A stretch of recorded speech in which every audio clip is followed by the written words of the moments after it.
Welcome, baseball fans. The long wait is over. After 5 long months, 5 long boring months, spring is upon us, and that means baseball. We are back here in the Highland Bullpen, and we are looking forward to the 2026 MLB season. After a roller coaster ride last year, there is so much to look forward to for the Mariners, the Red Sox, the White Sox, and the Tigers in the year ahead. So without any further ado, let's go over to hear how the Tigers are going to get on this season with Alan. Tigers, don't know if I've ever quite said this before, but this is the year, Richard. 2 years in a row in the playoffs. Bats became a little bit cold the back end of last year from August to September, scraped into playoffs. Had a stunning game there against the Mariners. Unfortunately lost out there, but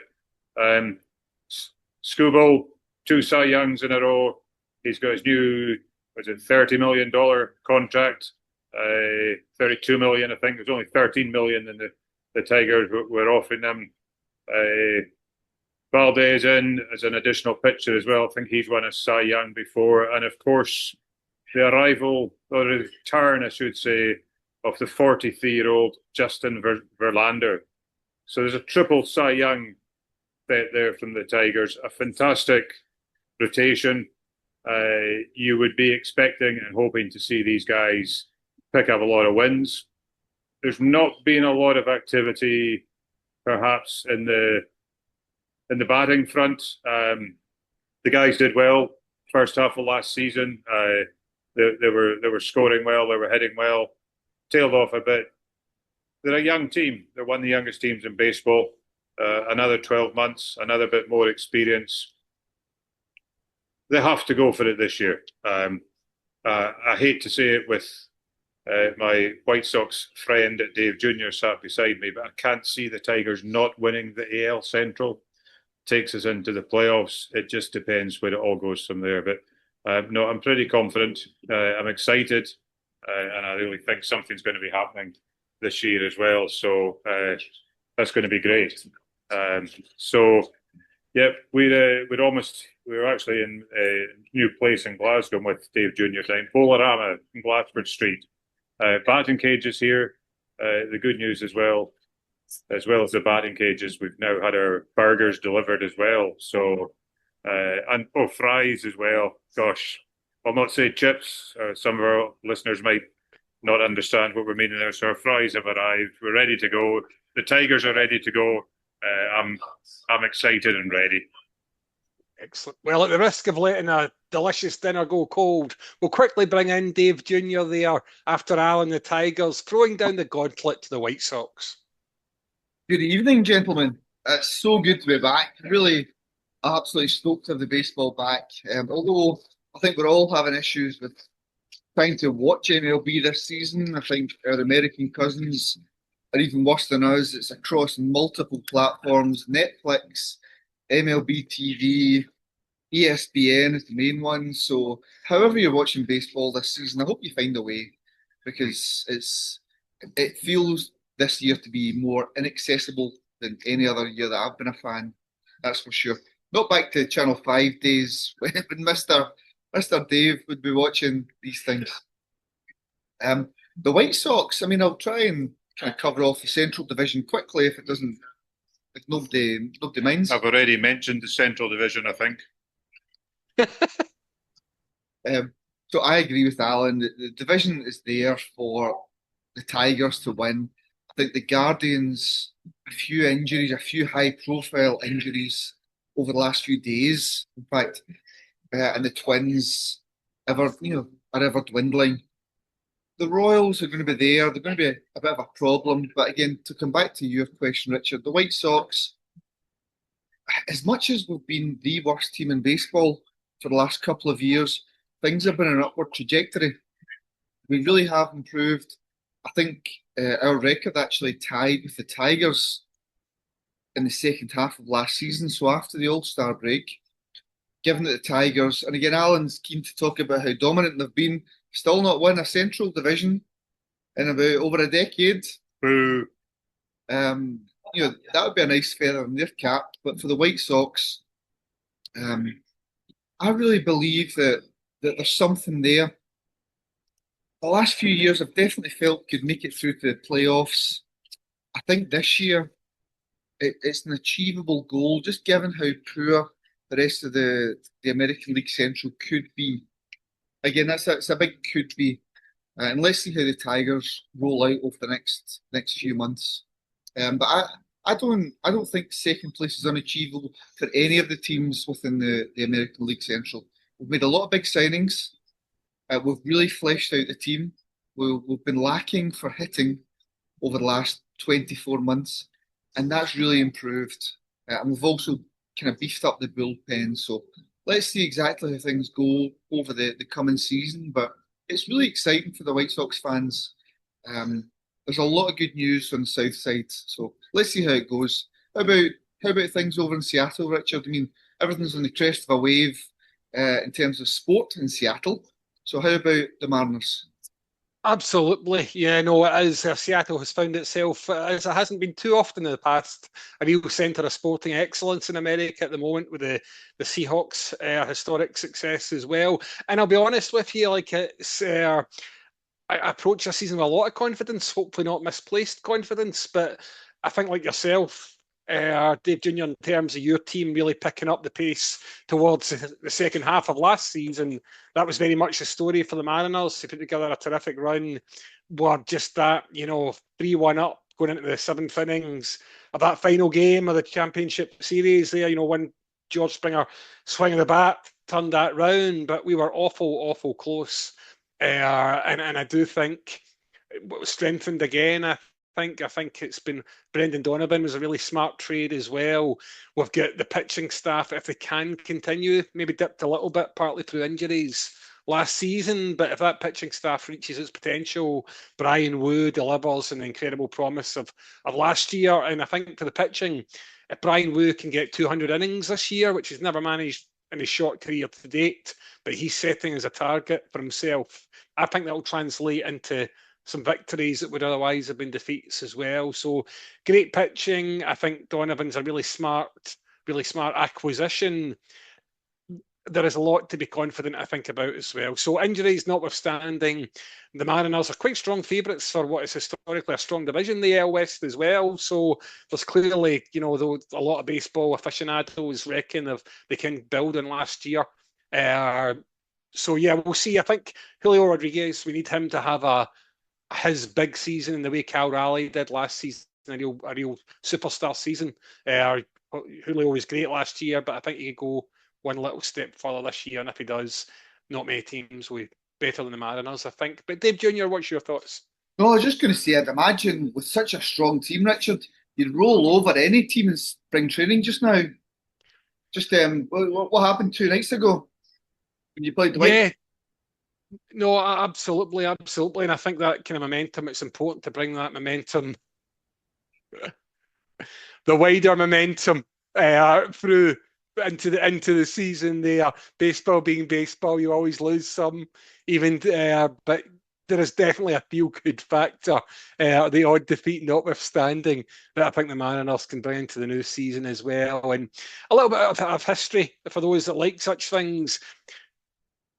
100 years ago in the 1926 season, a team reached its first ever World Series and went on to win that World Series as well. And with Seattle having come so close last year, I'm hoping a century on we'll get a little bit of history again with Seattle reaching and winning their first World Series. And that was the St. Louis Cardinals back then who won it 4-3 over the Yankees after a Babe Ruth blunder.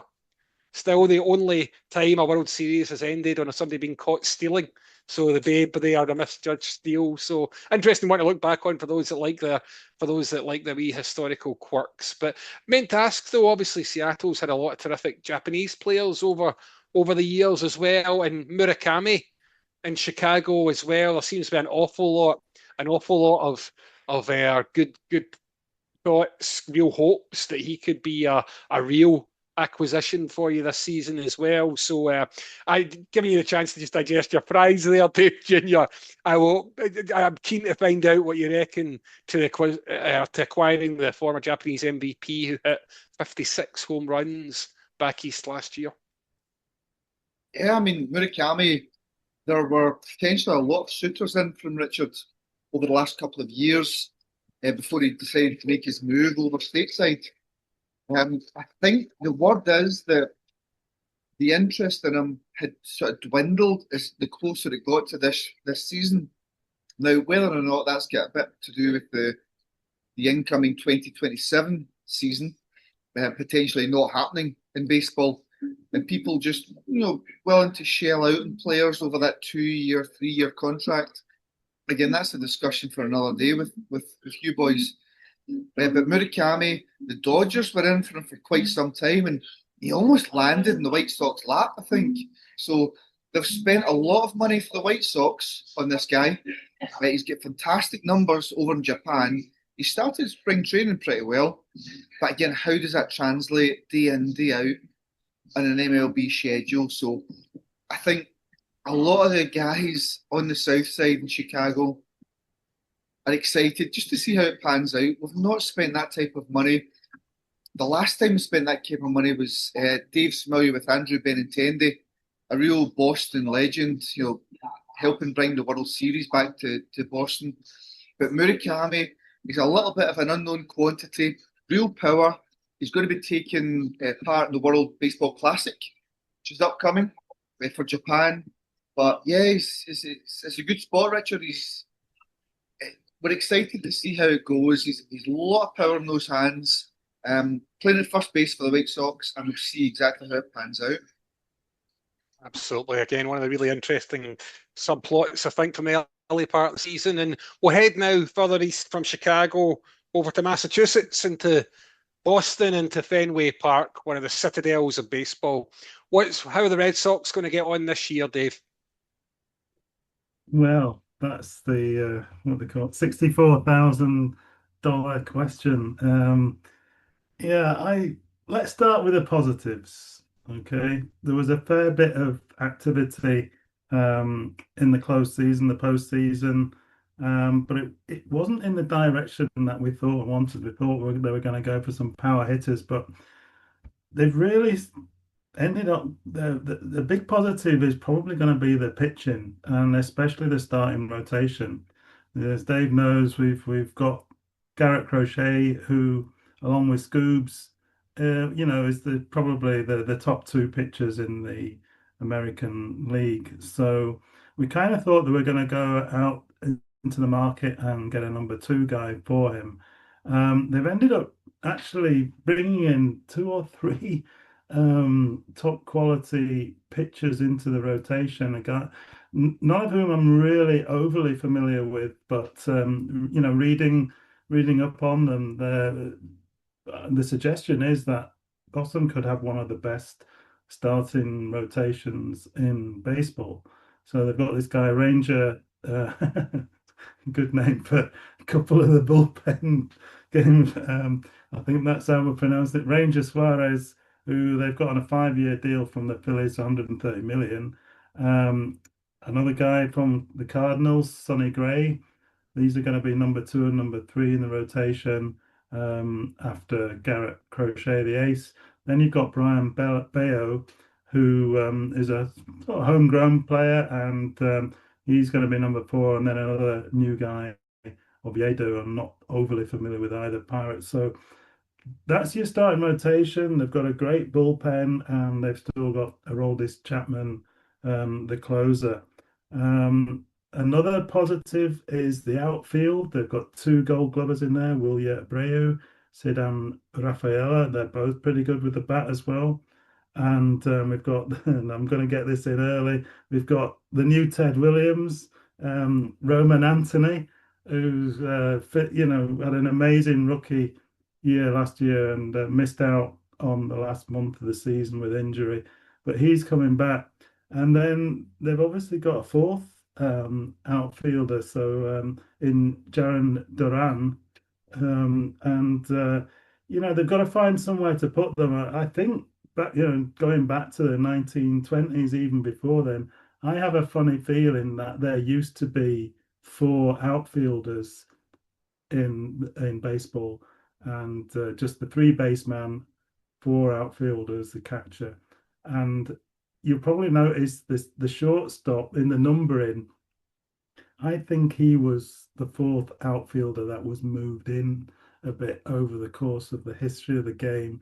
And if you look at the numbering, let's see if I get this right. The numbers goes from position numbers goes from first baseman, 3, 4, second baseman, 5 is the third baseman, and 6 is the one out of sequence. It goes anti-clockwise, and then the outfield goes 7, 8, 9 clockwise. So I think 6, the shortstop, used to be in the outfield. Anyway, I digress. But we've got 4 outfielders, so one of them's going to play DH, I think. So that's the positives and negatives. Well, the infield, we had Bregman last year as a 1-year deal. He didn't take up the option, went for free agency. We were supposed to sign him back, but he's gone to the Cubs, so very disappointed about that. And of course, Rafi Devers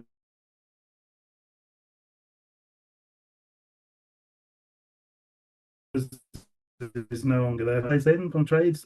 This guy going to play first base, Wilson Contreras, is meant to be very good. And the third baseman, I'm not familiar with, Caleb Durbin. So we hope they're going to supply good defense and some hits, but we're not really sure where the power is coming from. And you kind of really need that in this game. So, yes, we might not concede many runs if the pitching comes up to what we hope is going to be. But are we going to score as many runs as we in the NL East? Because reputedly I hate the Schwabs, but he stayed with the Phillies. Pete Alonso, first baseman, was another target. He's gone to the O's, who are in our division. The Blue Jays have strengthened, and the Yankees, I don't think they've done much in the market actually, but they're strong enough anyway. So it's going to be a tough division to get out of. I think it's going to be wild card again, and probably 3 coming out of the NL East. That's my take on it so far. No, thanks for that really comprehensive rundown on how things are looking over at Fenway as well. And you raise a good point there. I forgot to ask. I think we can safely assume that Alan was backing the Tigers to win the division there.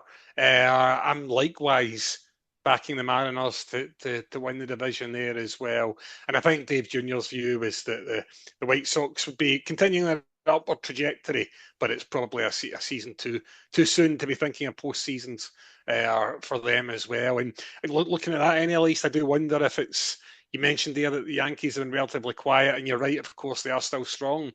But I do wonder if you might almost see a bit of an upending of a traditional Yankees and Red Sox domination there. I think it's a really competitive division, top to bottom there as well. It would be a great one to watch. But I agree with you. 3 teams coming out of there seems very, very plausible in the playoffs as well. Of course, we will be doing everything we can from several thousand miles away to be keeping track of everything that's going on in baseball stadiums across America in the 26th season. But we do make regular excursions between us, a bit of advanced scouting. And obviously, spring training is a great time to get your eye in, to actually see firsthand what those changes, those trades for the season ahead look like. So, Alan, I believe you are once again taking one for the team, jetting off to the Florida sun to cast your eye over some of the prospects coming up for the 26th season? Absolutely. I need to go and get that suntan topped up and bronzed as I normally am to walk the fairways of Scotland here. Oof. Well, maybe not. Maybe not. Yeah, I'm flying off on Monday. Got a few games to see the Tigers and a couple of games at Lakeland, where I will see them play Tampa Bay and Boston. And I'm also going to pick up a new stadium this time as well. I'm going to go to Dunedin and see the Blue Jays Tigers. So, yeah, looking forward to seeing Detroit, looking forward to seeing Boston, and just taking the whole thing in. I think Dave has got a few. You've done a wee bit of work on spring training or a wee bit of research, so a bit of knowledge you can maybe pass on to some of our guys, and even for myself to, as I say, as Richard says, I have to take one for the team. So let's see what I'm actually been forced to do here. Well, I'm not sure whether I would call it work, but we sort of do look forward to. It's quite a long, close post-season, isn't it? And I think when it comes to sort of Christmas and New Year, you start legitimately looking forward to spring training. And I have to admit, this year, you've heard the terms Cactus League and Grapefruit League before, and I've never really delved into it or given it much thought until now. And I can't say this is anything definitive, but yeah, the 30 MLB teams, they split basically into two leagues, don't they? I mean, you guys are probably already up to speed with this, but and it's namely the Cactus League, which is based in and around Phoenix, Arizona. The cactus, I presume, because it's like desert land, and apparently this is there's 10 different parks. Some of the teams actually share ballparks, so there's 10 parks, and they're all in and around Phoenix, Arizona, and apparently they're all within an hour's drive of each other. So it makes it really good for the fans to go and visit all the parts if they want to. Now, knowing Alan, I would imagine this is probably on your list of things to do, but Hurriedly been added to it, Dave. Yeah, absolutely. I think I'm right in saying that Boston and Detroit are both in the Grapefruit League, which is based in Florida. And I think the ballparks there are much more spread out, aren't they? I think throughout the whole of the state of Florida. You probably have 3-hour journey between some of them as well. So yeah, on the freeways, so fairly easy travel, but it's just very different to that. I mean, that's the length of Scotland. That's Aberdeen, Glasgow, isn't it? So I guess they think nothing much of that, but they've obviously put some effort into it, haven't they? And of course, a very good friend of this podcast, Gordy, he has been going to spring training for many years, and I know that it's JetBlue Park is in Fort Myers is the basically Fenway South, isn't it? And I think but that is the actual outfield dimensions are an exact replica of Fenway Park, and I think and that's common among MLB teams. I think they build their park around that so that the new players and the players coming up from the minors can get used to the configurations of the baseball park, so that they're ready if and when they're brought into play. There's even a Green Monster replica at JetBlue Park and a manual board. So it looks fantastic, and yeah, I really envy you going there. I could well have been over in America myself, because one of my other sports, rugby league, incredibly, the Leeds Rhinos are playing Hull Kingston Rovers in a match on Saturday, along with two other Australian NRL games in Las Vegas. So yeah, could have been in your neck of the woods. We did. My brother's there with his mate, so we are represented, sort of. So I'll have to get some feedback from Gary on that one. Oh, brilliant! No, great stuff. That's brilliant. There's the Rhinos in Las Vegas as well, and I can imagine the lads will have a nice couple of days there, enjoying all the various bits and pieces that brings as well. So yeah, cultural exchange, I think we call it. Yeah. They should bring something over to Leeds and Yorkshire, American sport. That would be the way to go, really, wouldn't it? Well, back in the day, in the 1960s, Batley Variety Club, and there was another one in Wakefield. They were joking. They used to get quite a lot of big named acts there. I mean, really big named acts. Yeah. And in the late 60s, early 70s, and Batley was dubbed the Las Vegas of the North, rather jokingly. I know. So, yeah. One other cultural thing to exchange as well is I know Dave Jr. was pondering with all the various promotions that have been announced by baseball teams throughout the season. What would our football teams or Scottish football teams bring to the party if they were going to have promotions there? I don't know if you want to kick that off, Dave. Yeah. I mean, for those of you that aren't familiar with bobblehead days or promotional items, I think in American sports, they really are quite a big ticket. You know, if you think about, if you're a Rangers fan, a Celtic fan, a Hibs fan, Hearts fan, whoever, when you go to your home game, just imagine free goodies being given out on a game-by-game basis. You know, first 10,000 at the door would receive something. Again, you think about your club. We quite often take it for granted as Scottish football fans. God, even beyond that, usually people are sitting in the pub until 5 to 3 on a Saturday afternoon. But you imagine as an American sports team trying to get fans through the door nice and early, get them spending money at the turnstiles. So in American sports, quite often there's theme nights or, as Alan said, kind of promotional nights where giveaways are provided. So one of the main ones is a bobblehead night, which most of you will be familiar with. Kind of bobbleheads, Funkos, little tiny kind of 6, 8, 10-inch statues that you can put in your desk. Give them a shake, the head moves, hence the bobblehead. So it got us to thinking, for bobbleheads, what would be synonymous with your club? With other clubs in Scotland. Now, my one tonight with Alan, if you're a Rangers fan, can you imagine, they'll do this signal to Richard and Dave, can you imagine a bobblehead like this? Now, for those that aren't watching, a little flute getting played, which was Mr. Paul Gascoigne. Imagine being given one of those. 10,000 of those. They become gold dust after a few weeks, after a few months. Well, you think if people would want to be in as the first 10,000, and then they would be buying stuff in the grounds as well. It makes a lot of sense.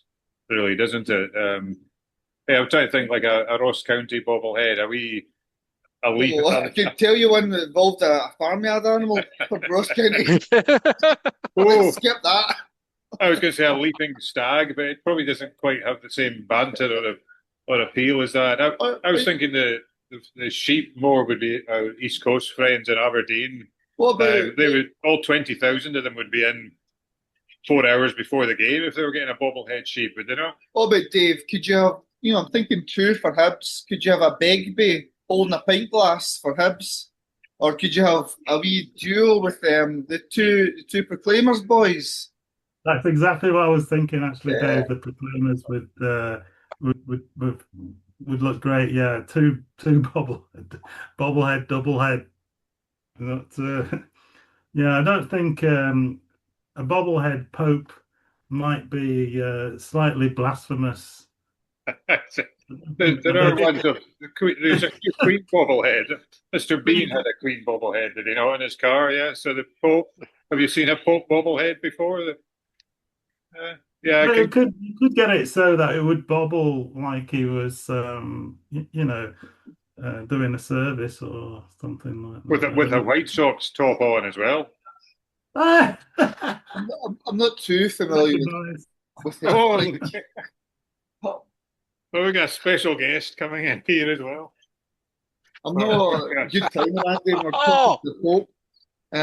I'm not too familiar with historic Celtic photos over the years, but can you imagine, Richard, first 10,000 in the door, and it's Billy McNeil holding a trophy aloft. That's a great shout. That's a great shout. The other one might be maybe one of our chairmen or directors holding a biscuit tin closely to their chest. Maybe that could be one, famously parsimonious and unwilling to spend. So there could be something like that.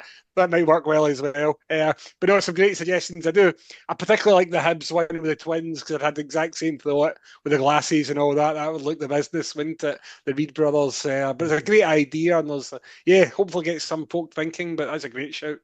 Would you not have Rod Stewart? He's maybe not quite as popular as he once was, is he? The Parkhead, the Rod Stewart bobblehead. But there's probably a good future piece for us to do about celebrity fans of teams and who are the good ones and who are the annoying ones. I think there's probably something in that in the future as well. And I think it's. I'm not sure you'd tempt me into Parkhead early with a Rod Stewart bobblehead, I must say, but you never know. Your tone suggested which category Rod Stewart might fall into there, Richard. Yeah, this is true. Sorry to Hot Rod in case he listens into the podcast. Oh dear. Oh dear. Yeah. It's one. I wonder if our listeners have any thoughts on who they would want to see in bobbleheads or what they would want to see in bobbleheads in Inverness with a Loch Ness monster or something like that as well. I mean, it's probably ready made. They wouldn't get 10,000 fans, so would they? So they'd have 500 bobbleheads. I maybe shouldn't say too much about Inverness these days. It's good to catch up, guys. Absolutely. And it's going with that bobblehead piece there as well. It's I wonder what would Hearts have? What Hearts have, for example? Don't start, Dave. Sorry, I shouldn't. Don't worry. We gave them a bit of a helping hand and getting our first win at Celtic Park in 16 years, was it? Yes, absolutely. No, I'm not grateful for that, I must say, but I'm sure some of our Hearts fans could have some ideas about what a time capsule appropriate bobblehead. It's certainly making for an exciting Scottish Premiership anyway, which is no bad thing. There's 4 teams now as well, so it's great to catch up, guys. We'll look forward to catching up for the next episode too as well. So good to see you both. And Skelts is here as well. So Dave Jr. and Mr. Wynn. Great stuff. Great to see you all right. Bye, Pigeon. Bye, Dave. Yeah, how you doing? All right, guys. See you later. See you, guys.